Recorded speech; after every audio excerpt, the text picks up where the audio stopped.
Ce mercredi 2 mars, déjà dans la matinée, il fait 37 degrés.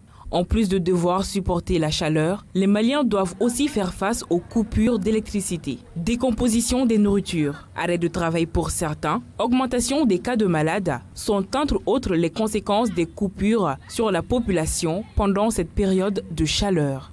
Citoyens lambda, tailleurs, menuisiers, chacun crie son ras-le-bol.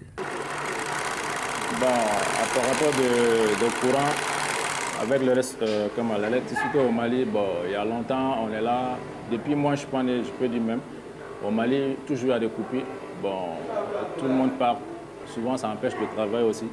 Tu donnes le rendez-vous à les clients, bon, quand il y a les coupures, donc le rendez-vous ne peut pas être lieu. Souvent, non. Bon, quand tu le dis à les clients que l'abus n'a pas fini, donc il y a certains clients qui ne comprennent pas.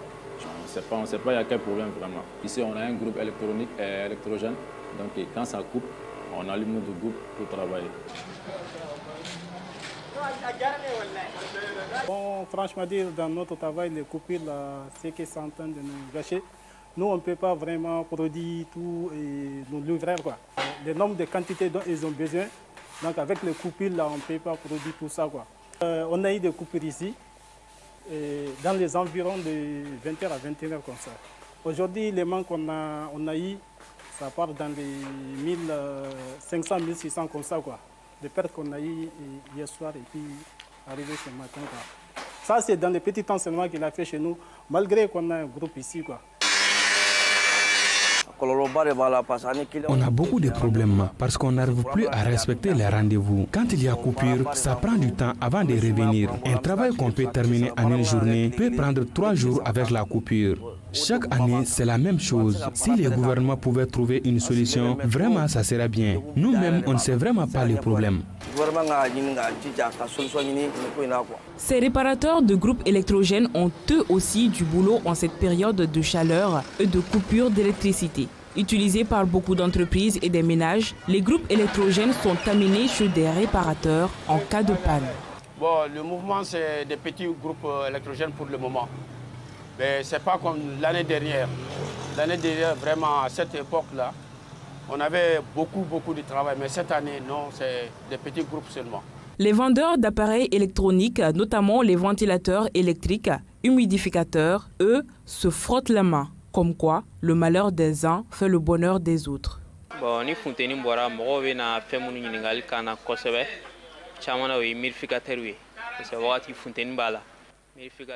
Pendant la période de chaleur, les humidificateurs sont beaucoup demandés. En plus de ça, il y a aussi les climatiseurs, les ampoules rechargeables. Nous avons des humidificateurs et des ampoules qui marchent même sans courant et même des ventilateurs.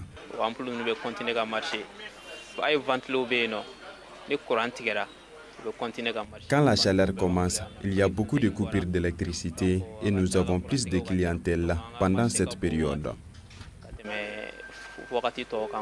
Par contre, ce n'est pas la fête du côté de la Société Énergie du Mali en ces temps de coupure d'électricité. Les responsables et les travailleurs sont soumis à de fortes pressions.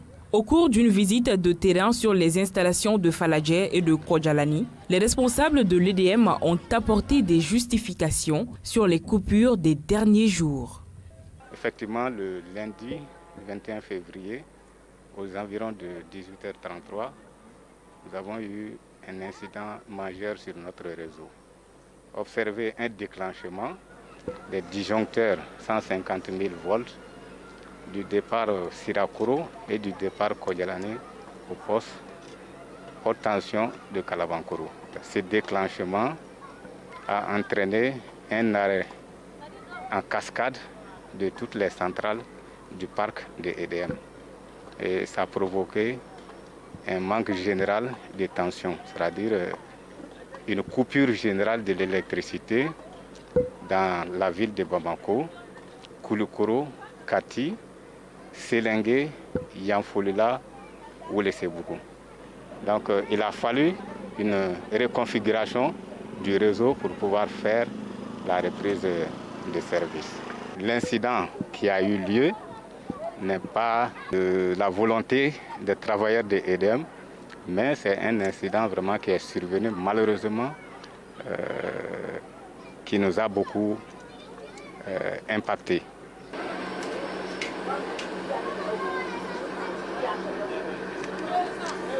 S'installer dans ces emprises n'est pas sans conséquence.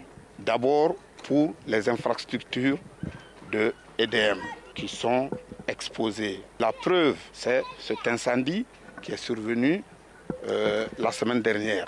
Et l'occupation, le fait de s'installer dans ces emprises expose les occupants aux risques, aux dangers que représentent les risques électriques. L'autre difficulté qu'engendre cette occupation illicite pour nous, c'est l'accès très difficile à nos installations en cas de panne pour nos opérations de dépannage.